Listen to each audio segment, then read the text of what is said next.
a ver formación de complejos y vamos a intentar explicar dentro de lo posible las configuraciones particulares que estamos observando y también cuestiones de color, tanto de tonalidad como intensidad, ¿sí? Entonces, en ese trabajo práctico, la primera experiencia que teníamos es en sendos tubos de ensayo, en realidad eran 2 tubos de ensayo, ¿sí? Y en ambos tenían que colocar en cada uno de ellos 3 mililitros de solución, en una de hierro 2+, y en la otra de hierro 3+, 0,1 molar.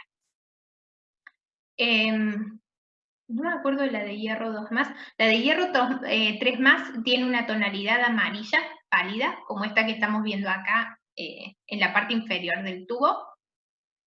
Y el hierro 2+ es parecido, pero es mucho más clarito, ¿sí? Es prácticamente incoloro. Si le llegamos a ver algo de tonalidad amarillita, es porque en contacto con el aire se nos oxida rápidamente a hierro 3+. ¿Está? Entonces, esta solución normalmente la preparábamos inmediatamente antes de comenzar el trabajo práctico de laboratorio, ¿sí?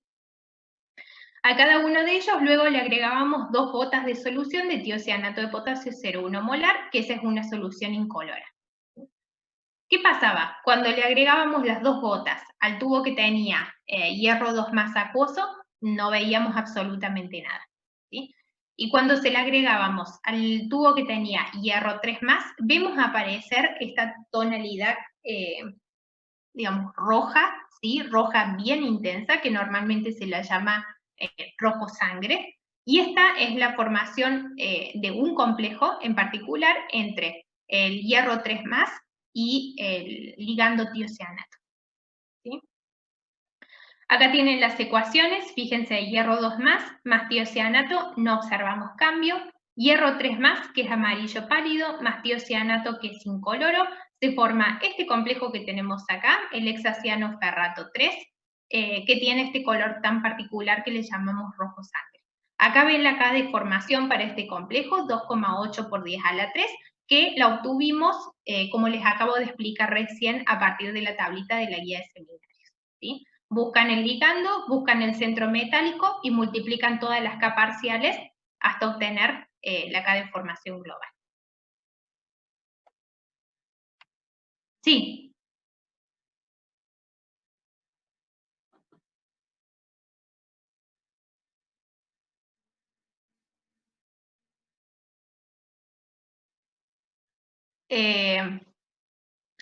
Cobalto y níquel.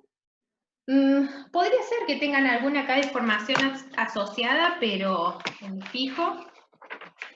Pero la verdad que no es algo particular con cobalto y níquel que nosotros vayamos a ver. Aparentemente sí, con cobalto +2 y con níquel 2+. ¿Sí? Hay K de formación asociadas para los complejos. Nosotros no los vamos a trabajar con tiocianato, pero sí tenga presente siempre que, bueno, todo está ajustado a las condiciones experimentales que nosotros tengamos. Por ejemplo, concentraciones y temperaturas más que todo. ¿Está? O sea que a veces para poder llegar a obtener los complejos necesitamos hacer algunas cosas particulares, ¿sí? Pero por lo que veo hay K de formación, o sea que sí, que podemos llegar a tener algún complejo. Bien, entonces, ¿a qué se debe el color observado? Se debe a la presencia de este complejo. Algo que sí me gustaría aclarar, nosotros para llegar a este complejo, ¿sí? Tenemos varias ecuaciones intermedias, porque vamos tomando los ligandos tiocianato uno por uno hasta que llegamos al total de 6, ¿sí? Desde la primera sustitución, donde el tiocianato reemplaza la molécula de agua, porque ustedes piensen que acá nosotros tenemos hierro 3+ hidratado. O sea que esto, si ustedes quisieran, lo pueden escribir en lugar de hierro 3+, como hierro 3+, 6 aguas, ¿está? O sea, es decir, el complejo agua, ¿está? Cada una de esas aguas se va sustituyendo una por una por los ligandos tiocianato hasta que nosotros llegamos a esta condición. Desde la primera sustitución, ¿sí? de tiocianato que saca una molécula de agua y se ubica como parte de la esfera de coordinación, ese primer complejo que nosotros tenemos, ya desde ahí tiene este color rojo, ¿sí? Nosotros, ¿por qué estamos hablando de la sustitución completa, es decir, 6 ligandos tiocianato? Por una cuestión de concentraciones. Está con la concentración que tenemos, podemos llegar a generar este complejo que tenemos acá, pero en realidad, qué especie en particular nosotros vamos a tener en solución, todo depende de las concentraciones que manejemos, ¿sí? Porque, como les digo, a partir de la primera sustitución ya somos capaces de observar el color rojo. Entonces, este complejo lo llamamos hexacianoferrato 3. Si nosotros tenemos que analizar el color, la tonalidad y la intensidad, partimos por la tonalidad, ¿sí? Tenemos un color rojo y la intensidad es una intensidad, ¿sí? Es una intensidad grande, ¿sí? Es un color muy, muy intenso. Entonces, yo les dije hace un ratito, piensen primero en una transición de tipo DD. Si después eso no se ajusta a la situación que vemos, entonces pensamos en una transferencia de carga. Entonces, si nosotros queremos pensar en una transición DD, ¿qué vamos a hacer? Acá nosotros sabemos que tenemos hierro 3+, nos vamos a la tabla periódica, sacamos los 3 últimos electrones y nos quedamos con un sistema que es de tipo D5, ¿sí? Octaédrico, ¿está? Como es de 5 octaédrico, tenemos que definir si esto es alto o bajo spin. El ligando tiocianato, lo vimos hace un ratito, está a la izquierda de la serie espectroquímica, está junto con los halógenos, ¿sí?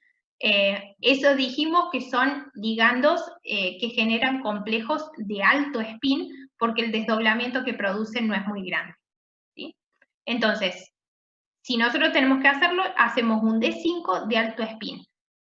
¿En qué terminamos? Terminamos en una situación muy parecida a la que veíamos hace un rato con el manganeso 2+. Conociendo nosotros eso, sabemos entonces que está prohibida por la aporte, porque es un complejo octaédrico, no cambiamos de paridad en los orbitales, y es un D5 de alto spin, o sea que también está prohibida por spin, porque si yo quiero hacer la transición tengo que invertir el spin para poder aparear el electrón. Entonces, al estar prohibida la transición por el aporte y más que todo por spin, la intensidad del color que yo estoy observando nunca tendría que ser algo como esto, ¿sí? Esto es demasiado intenso para que la transición esté prohibida por spin. Entonces, ahí yo puedo decir que efectivamente la transición no es de tipo DD, sino que es una transición de tipo transferencia de carga. Y fíjense que en este caso en particular, tanto la intensidad como la tonalidad del color cierran muy bien, porque dijimos que las transferencias de carga eran en general de elevada energía, o sea que absorben en la zona de los colores fríos y reflejan en la zona de los colores cálidos, o sea que nosotros vemos como resultado un color rojo bien, bien intenso, ¿sí? O sea que cierra perfecto con una transferencia de carga. Pero fíjense todos los pasos que uno fue haciendo hasta llegar a esa conclusión. Entonces, si a ustedes les piden analizar una tonalidad o una intensidad, tienen que hacer todo eso. ¿Está? ¿Qué pasa con el hierro 2+, que lo dejamos un poco de lado, pero bueno, no observábamos nada? ¿Por qué observamos con el hierro 3+ y con el hierro 2+ no? Bueno, esto es una cuestión de la magnitud de la intensidad que nosotros tenemos entre el centro metálico y el ligando, ¿sí? Recordemos que cuando la interacción es mejor entre el ligando y el centro metálico, la magnitud del desdoblamiento es superior y en general obtenemos complejos que son más estables, ¿está? En este caso, nosotros tenemos hierro 3+ y hierro 2+. El hierro 3+ tiene un estado de oxidación superior, entonces, por supuesto, tiene una densidad de carga mayor. Esta densidad de carga mayor hace que la interacción con el tiocianato, ¿sí? Hierro 3+, tiocianato, sea una interacción de mayor magnitud, o lo que es lo mismo, el hierro 2+ con el tiocianato tiene una interacción que es de menor magnitud, ¿sí? ¿Esto qué hace? Que cuando nosotros empezamos a agregar el tiocianato en la solución acuosa de hierro 2+, como la interacción con el tiocianato es de menor magnitud, los ligandos tiocianato no son capaces de desplazar a las moléculas de agua que se encuentran formando parte de la esfera de coordinación original en el complejo hexágono. ¿Sí? Si no podemos desplazar a las moléculas de agua, entonces simplemente el complejo hierro 2 más tiocianato no se forma. ¿Sí? Y es lo que nosotros estamos observando. Es toda una cuestión de cuál es el tipo de interacción que nosotros estamos teniendo entre el centro metálico y el ligando. Porque sí tenemos una interacción entre hierro 2 más y agua, porque bueno, recuerden que el agua, si nosotros vemos la serie espectroquímica como está más a la derecha del tiocianato, es un poquito mejor ligando. ¿Sí? ¿Estamos hasta acá? Ustedes tienen un videíto para poder ver.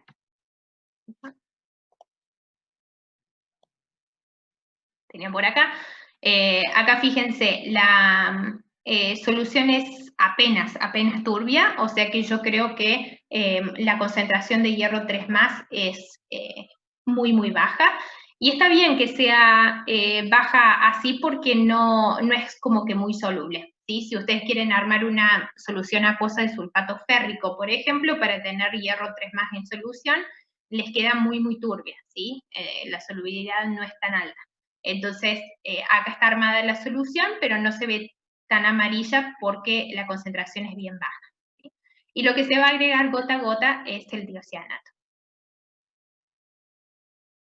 Entonces vemos claramente cómo se va formando el complejo y por supuesto a medida que aumentamos la concentración, saltamos un poquito, la intensidad del color es mayor, pero no por una cuestión de que se forme otra cosa distinta, sino porque estamos incrementando la concentración del complejo, nada más. ¿Sí?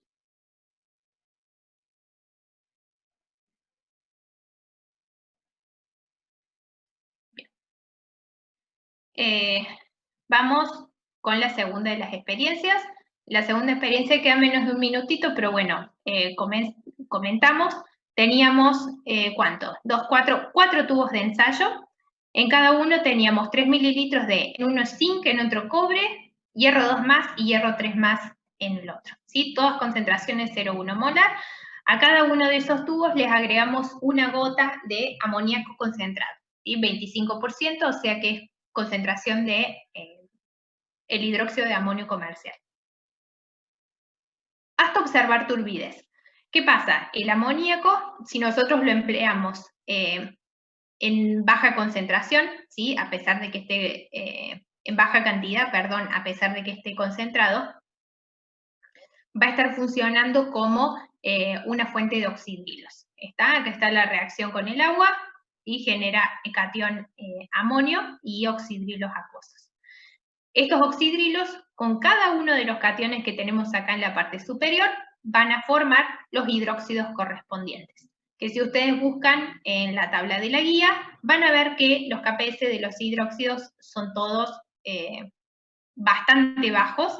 El peor de todos es el hidróxido férrico, que es el que más precipita, pero los otros de todas maneras son muy bajos también. ¿Sí? O sea que lo que vamos a tener va a ser una cantidad de precipitado considerable, ¿sí? Que se va a formar en los tubos. Fíjense que el hidróxido de zinc es blanco, el hidróxido cúprico celeste, acá tenemos el hidróxido ferroso, es este verde musgo que vemos acá, y el hidróxido férrico es un rojo ladrillo. ¿Sí? Bien. ¿Qué hacemos a partir de acá? Una vez que tenemos los hidróxidos formados, vamos a agregar exceso de amoníaco. Entonces, agregábamos 3 gotas más a cada uno de los tubos. Con 3 gotas era suficiente, porque como el amoníaco está muy concentrado, digamos, con 3 gotas ya veíamos en la parte superior del tubo si alcanzábamos a lograr alguna redisolución del precipitado o no. ¿Qué es lo que observamos? En 2 de los tubos, particularmente en el tubo del zinc y en el tubo del cobre, vemos que el precipitado con el agregado de amoníaco comienza a redisolverse. Ustedes ya saben, a partir del teórico, que el zinc y el cobre son capaces de formar complejo amoniacal. Entonces, ¿qué es lo que se está generando? Nosotros al cobre o al zinc lo combinamos con el amoníaco y eso nos da como resultado los complejos correspondientes. Que fíjense acá, están escritos como complejos octaédricos, porque no hemos reemplazado por completo las moléculas de agua, sino que reemplazamos 4, que son los reemplazos a los cuales corresponden las K de formación que ustedes tienen en la guía, ¿sí? Y las otras 2 sustituciones las dejamos como molécula de agua, ¿está? Esta acá que ustedes pueden ver acá, tanto para el zinc como para el cobre, las calculamos a partir de la guía, multiplicando las K intermedias, como les explicaba hace un ratito. ¿Por qué se produce la redisolución del precipitado? Miremos en el caso del zinc. En el caso del zinc, nosotros acá planteamos el equilibrio de disociación, el cual está manejado por la constante de producto de solubilidad. Y esto es una cuestión del Le Chatelier, ¿sí? A pesar de que nosotros acá no podemos hacer como hacíamos con los halogenuros de plata en el jueves pasado, ¿sí? No podemos multiplicar el AKPS por la K de formación y fijarnos si es superior o inferior a 10 a la menos 5. Recuerden que yo en su momento les decía que eso no servía para todos los casos. Bueno, en este caso no funciona, ¿sí? Pero sí nosotros podemos llegar a ver que la K de formación del complejo es bien elevada, entonces podemos llegar a suponer nosotros que podemos tener justamente algo, aunque sea de redisolución del precipitado, porque se forma, aunque sea, una pequeña cantidad de complejo, ¿está? Entonces, ¿cómo explicamos eso en función de los equilibrios? Al agregar el amoníaco empieza a sustituir los oxidrilos, ¿sí? Empieza a consumir zinc 2 más para formar el complejo, y por Le Chatelier, si vemos el equilibrio de solubilidad arriba, al consumirse el zinc 2 más, que es un producto de la disociación, entonces el equilibrio se desplaza hacia la derecha y lo que vemos es una redisolución del precipitado, ¿sí? Exactamente lo mismo analizamos en el caso del cobre, ¿tá? Para el zinc, lo que vamos a ver es la formación de un complejo que es incoloro, algo que ya hemos visto previamente. Vimos que el zinc 2 más, tanto los complejos octaédricos como tetraédricos, son incoloros por una cuestión de que la configuración es de tipo de 10, o sea que no se produce una transición de tipo de D porque no tenemos espacio en los orbitales D para hacerlo, y en este caso tampoco se está produciendo una transferencia de carga, ¿sí? Como les decía en su momento, sí se pueden llegar a producir otras transiciones, pero bueno, seguramente la energía va a estar fuera del espectro visible y lo que nosotros vemos, por supuesto, no lo detectamos como color. En el caso del cobre, el cobre ya este complejo lo vimos el jueves pasado, dijimos que es un color azul Francia.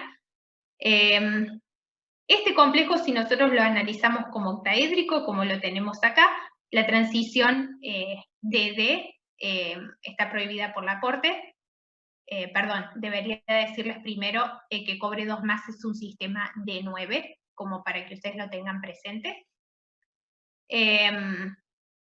Entonces, está prohibida por la Corte, como les decía, pero no está prohibida por spin, ¿sí? Porque si ustedes se fijan, tenemos los 3 T2G llenos abajo, 6 electrones, y arriba en los ejes tenemos 3. O sea que hay justo un espacio donde uno de los electrones de los T2G que ya tiene el spin invertido puede saltar al eje que tenemos arriba. O sea que fíjense que la transición en realidad por spin sí está permitida, ¿sí?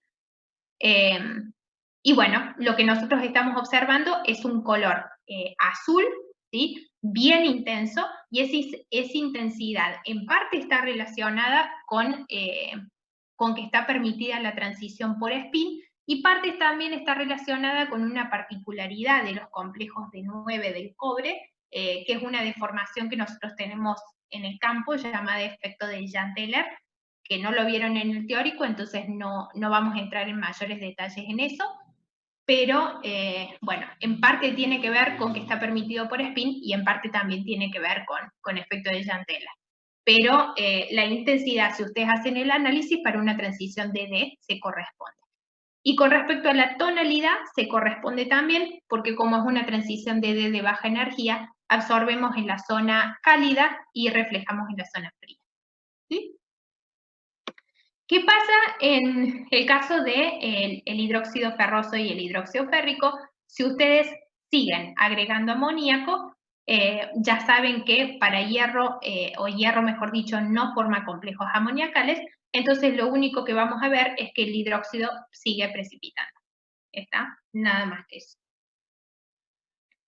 Acá tenemos el resumen nuevamente de que el amoníaco concentrado en poca cantidad funciona como una fuente de oxidrilos y en una cantidad superior, entonces está funcionando como un agente acomplejante. Por supuesto, para zinc y para cobre, para hierro 2 más y hierro 3 más, siempre funciona como una fuente de oxidrilos. ¿Estamos? ¿Alguna duda? ¿Algo que quieran preguntar?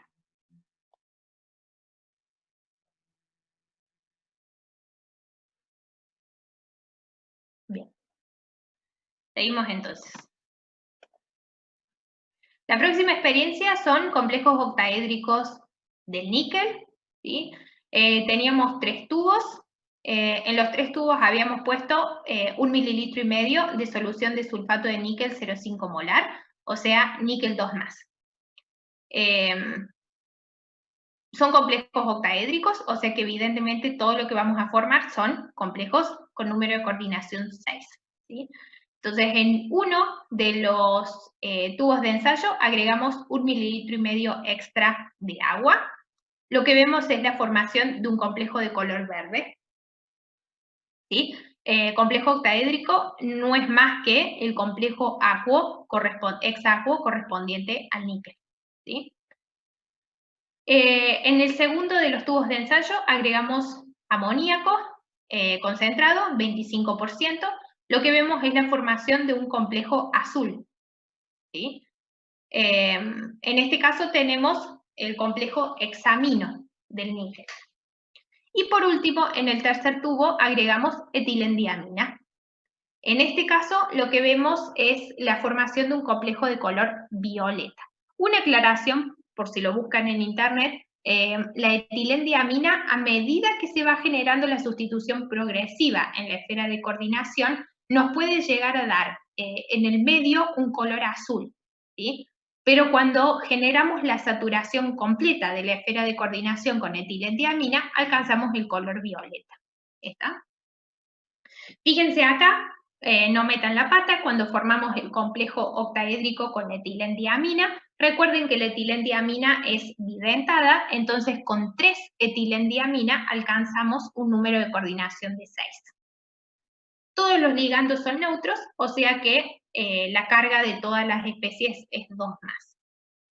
En este caso, ustedes les pedían una tabla, registrar el color que estaban observando y tenían un círculo de color, entonces para cada uno de estos colores registraban la longitud de onda máxima correspondiente.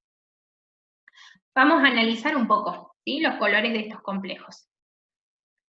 ¿Qué tenemos acá? Tenemos todos complejos que son de naturaleza octaédrica. Para todos el catión central es el mismo, níquel 2 más. Si ustedes buscan en la tabla periódica la configuración electrónica, retiran los 2 electrones, se van a fijar que níquel 2 más es un sistema D8. Entonces, a pesar de que esto sea octaédrico, el D8 nos simplifica un poco la vida porque no tenemos que elegir entre configuración de alto y bajo spin. ¿Sí? Porque al tener 8 electrones, no importa cómo nosotros llenemos los orbitales, siempre vamos a llegar a la misma configuración alpina. ¿Está? Pero bueno, ¿para qué es este D8 importante? Porque cuando nosotros graficamos los campos, fíjense que lo tenemos acá abajo, tenemos que graficar, por supuesto, un campo octaédrico, T2G, EG, y acomodamos los 8 electrones. Fíjense que esta configuración es igual, independientemente del ligando. ¿Qué es lo que cambia cuando nosotros modificamos el ligando? Y esto es lo que yo les decía hace un rato, cuando introducía la parte de tonalidad para los orbitales de D, transiciones de D. Acá, bueno, en un caso puntual me parece que lo podemos ver un poquito mejor. Fíjense, al cambiar el ligando, entonces por supuesto el desdoblamiento del campo que vamos a tener va a ser diferente. ¿Cómo nos vamos a dar cuenta del desdoblamiento del campo? Tenemos que mirar la serie espectroquímica. Recordemos entonces, acá tenemos agua, tenemos amoníaco y tenemos etilendiamina, ¿sí? Vuelvo a repetir, porque la primera vez lo dije al revés, me parece que ya quedó claro, pero por las dudas lo digo una vez más. Hasta el amoníaco inclusive normalmente es alto spin y del etilendiamina en adelante es bajo spin. Ahora, como esto es un D8, no nos tenemos que preocupar por eso, ¿sí? Siempre lo llenamos igual. Pero sí vamos a analizar qué pasa con el desdoblamiento del campo. El agua, sabemos que como está más a la izquierda, es la que menos desdobla. La etilendiamina, como está más a la derecha, es la que más desdobla. Y el amoníaco, que está en el medio, va a desdoblar de forma intermedia, ¿sí? Esto, si bien nosotros lo podemos explicar el orden según teoría de campo ligando, recuerden que también para ciertas situaciones podemos llegar a generar alguna explicación extra, que era también lo que les mencionaba antes, en el sentido de, por ejemplo, si nosotros comparamos agua con amoníaco, recuerden que el agua tiene 2 pares de electrones sin compartir y el amoníaco uno solo. Cuando tenemos un solo par, la interacción ligando centro metálico es más eficiente, entonces por eso nosotros podemos decir que el amoníaco está más a la derecha que el agua en la serie.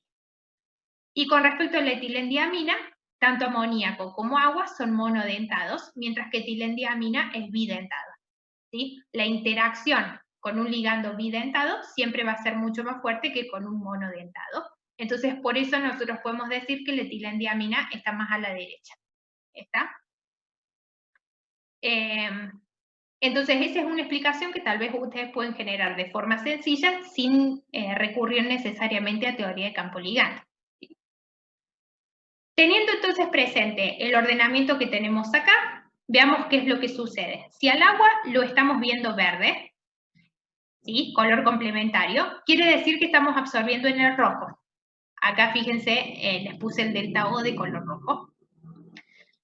En el amoníaco, si nos movemos más hacia la derecha de la serie espectroquímica, tenemos un desdoblamiento más grande. Quiere decir que necesitamos mayor energía para poder producir una transición de tipo DD. Si necesitamos mayor energía, entonces lógicamente vamos a absorber en el naranja, donde la longitud de onda es más pequeña. Eso quiere decir que la frecuencia y la energía son más altas. Al absorber en el naranja, reflejamos en el azul. ¿Y qué pasa con la etilendiamina? Desdoblamiento más grande de todos, entonces necesitamos la mayor energía. Es lógico que absorbamos en el amarillo, que es donde tenemos la menor longitud de onda de los colores cálidos.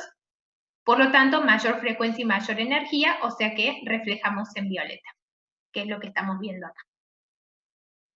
¿Sí? Acá quiero aprovechar para mostrarles, por si no se entendió cuando lo dije un poquito en el aire anteriormente. Fíjense acá, si nosotros tenemos que analizar una transición de D, no importa, en cualquiera de los casos es lo mismo. Es una transición que, fíjense, está prohibida por Laporte porque son complejos octaédricos, pero miren la intensidad de los colores, a pesar de que esto está prohibido por Laporte. Eso les da una idea de que la prohibición por Laporte en realidad es una prohibición de menor importancia, ¿sí? ¿Por qué la intensidad de estos colores así? Bueno, porque justamente la transición está permitida por spin, que es la regla más prohibitiva de todas. En este caso está permitida. Miren por qué está permitida. Nosotros tenemos ocupados todos los T2G, pero tenemos a medio llenar los EG. Entonces, uno de los electrones acá, de los T2G, que tiene la spin hacia abajo, puede perfectamente transicionar hacia el EG sin modificar su spin. Entonces, en este caso, la transición de spin está permitida por spin en realidad sin ningún tipo de problema. ¿Sí? ¿Alguna duda, entonces, con complejos de níquel? ¿Algo por ahí que no se haya entendido del todo?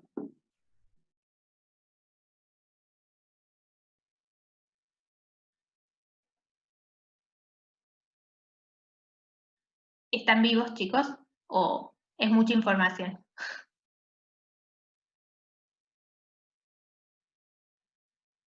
Todo bien, perfecto. Seguimos entonces. Última experiencia. Complejos de cobalto. ¿Está? Para los complejos de cobalto, nosotros le solíamos preparar una solución de cloruro de cobalto, cloruro cobaltoso particularmente, 0,15 molar, que tiene una coloración rosada. ¿Sí? Les dábamos un hisopo y un papel de filtro. Entonces ustedes tomaban con el hisopo, dibujaban en el papel de filtro y ese papel de filtro lo llevábamos a una estufa a 80 grados un ratito, y cuando lo sacábamos de la estufa se veía de color azul, ¿sí? Se ve de color azul. Es por eso que tenemos esta transición acá. Estaba pensando, me parece que la gente que tuvo química general el año pasado conmigo, justamente no hice esta experiencia porque no me gustaba repetirla en química general y en química inorgánica. Entonces busqué para el año pasado otra experiencia diferente, pensando que, bueno, esta la íbamos a hacer este año y, bueno, el coronavirus se opuso. ¿Sí? Pero bueno, no es más que esto, sacamos el papelito de la estufa y nos da azul como resultado. Entonces, ¿qué es lo que tenemos? Tenemos en realidad dos especies complejas de cobalto diferentes que están en solución, en equilibrio una con la otra. Una de las especies es el complejo hexacuo, que tiene color rosa, y la otra es un complejo tetraédrico con cloro, es decir, tetracloro cobaltato 2, que tiene color azul. ¿Sí? Esta reacción, como está escrita acá, es una reacción endotérmica. Entonces, cuando nosotros ponemos el papelito en la estufa, obviamente favorecemos la reacción escrita en este sentido directa y nos da como resultado el complejo tetraédrico de cobalto. ¿Sí? Acá lo que ustedes pueden ver, esta es otra forma de hacer la experiencia. Nosotros partimos, bueno, en este caso de una solución violeta, porque acá les cuento lo que hicieron. Nosotros originalmente tenemos la solución rosada, donde tenemos más que todo el complejo A. ¿Sí? Fíjense que igual siempre están en equilibrio uno con el otro, ¿está? Porque partíamos de cloruro cobaltoso. Siempre están en equilibrio, pero bueno, el complejo aquo es el que está en este caso en mayor proporción. Si nosotros les agregamos a esta solución ácido clorhídrico concentrado, es decir, le agregamos cloruro, lo que obtenemos es una solución de color violeta. Obviamente hubiésemos esperado obtener el complejo de color azul, pero en realidad lo que está pasando es que al no darle calor a la solución, el ácido clorhídrico si bien no nos da calor, nos da riqueza de cloruro, entonces tenemos un poco más en el sistema, o una mayor concentración, mejor dicho, del complejo azul. ¿Y qué pasa? Se mezcla el azul con el rosado, dándonos una solución de color violeta. Si esta solución violeta nosotros la calentamos, entonces ahí lo que vamos a obtener en su mayoría es la presencia del color del complejo azul, y vemos que la solución se pone bien azul. Al mismo tiempo, esta solución violeta, si queremos, la podemos enfriar y entonces favorecemos la formación del complejo acuo, que vendría a ser el rosado. Ahí ustedes tienen un videíto como para poder verlo. Les recomiendo el videito, está bastante bien, está en castellano y hace una explicación desde el principio de todo esto que yo les comenté, está bastante bien explicado.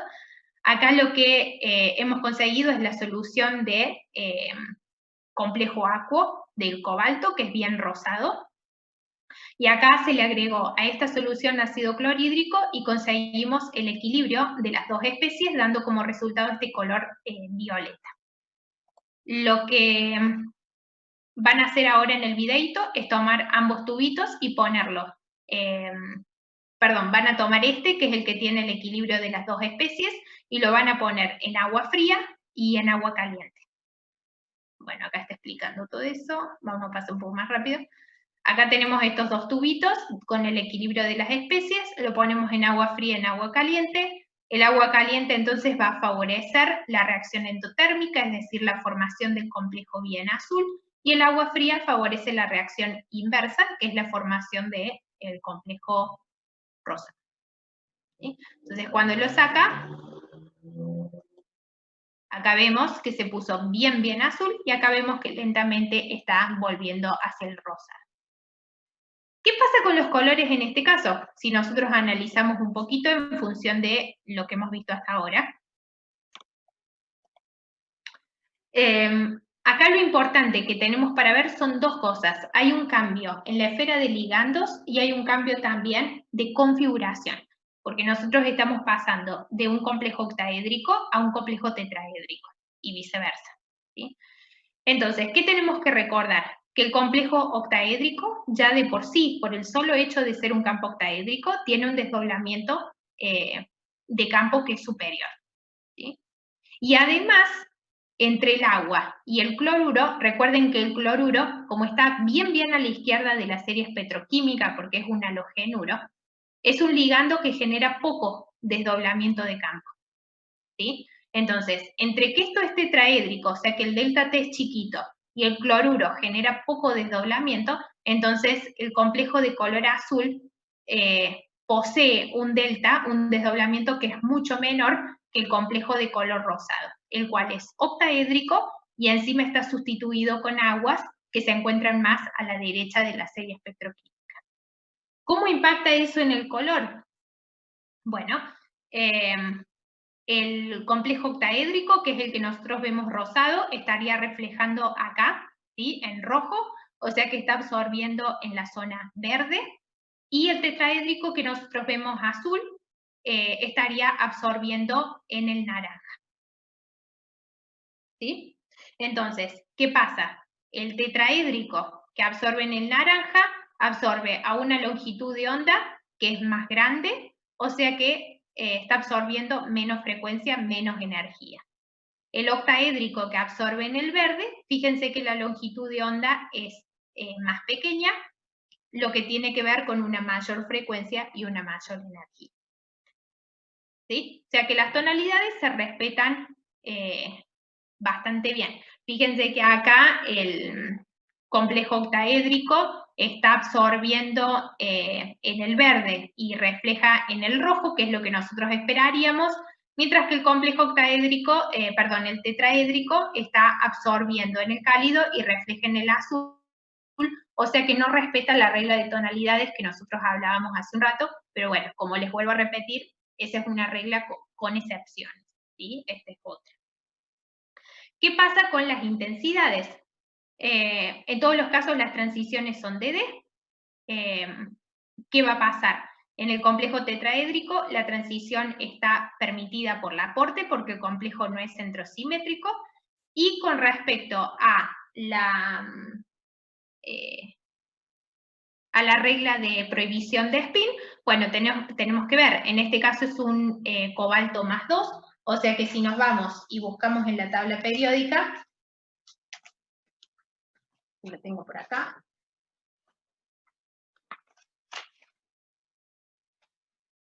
El cobalto 2 más es un D7, ¿sí? Como este tetraédrico, recuerden que no tenemos que elegir entre alto y bajo spin, siempre la configuración es de alto spin, y cuando hacemos la configuración tenemos los E por debajo y los 3 T2 por arriba. Entonces acomodamos 7 electrones, vamos a tener 1, 2, 3, 4, 5, 6, 7. ¿Sí? Tenemos electrones en la parte del E que tienen los spines invertidos, o sea que pueden perfectamente pasar hacia un T2, o sea que la transición está permitida por spin. Esto si quieren después ustedes lo pueden hacer en papel, bien en detalle como para verlo mejor, pero bueno, no quiero dejar de comentárselos. O sea que acá estamos teniendo una transición permitida por spin y por supuesto donde el apor no aplica. Entonces la intensidad del color es bastante buena, y que es lo que estábamos viendo recién, es un azul que es bastante vibrante. ¿Sí? ¿Qué pasa en el caso del rosado? En el caso del rosado dijimos que cobalto 2 más es un D7, Acá sí ya estamos en un octaédrico. Fíjense que tenemos que decidir, como es de 7, si lo hacemos alto o bajo spin. Como es agua, ¿sí? El desdoblamiento del campo es relativamente pequeño para el octaédrico y entonces lo hacemos alto spin. Si lo hacemos alto spin, recordemos que tenemos los 3 T2G abajo, los E2G arriba, y tenemos que acomodar 7, alto spin, 1, 2, 3, 4, 5 y 6, 7, vuelvo abajo. Es una transición que está prohibida por la Porte porque el complejo es centrosimétrico, pero está permitida por spin porque uno de los electrones que tiene el spin invertido abajo puede pasar sin problema para arriba. O sea que al estar permitida por spin, el color rosado que vemos es un color que tiene una intensidad bastante buena. Si nosotros volvemos a lo que veíamos experimentalmente, bueno, acá hemos vuelto con el equilibrio, vamos al original. Fíjense que el color de rosado tiene una transición, una intensidad que está bastante bien, ¿sí? Se corresponde perfectamente con una transición que está permitida por spin. Entonces, así podemos analizar en función del cambio de configuración y de ligando, qué es lo que pasa en cada situación con respecto a la tonalidad y a la intensidad del color.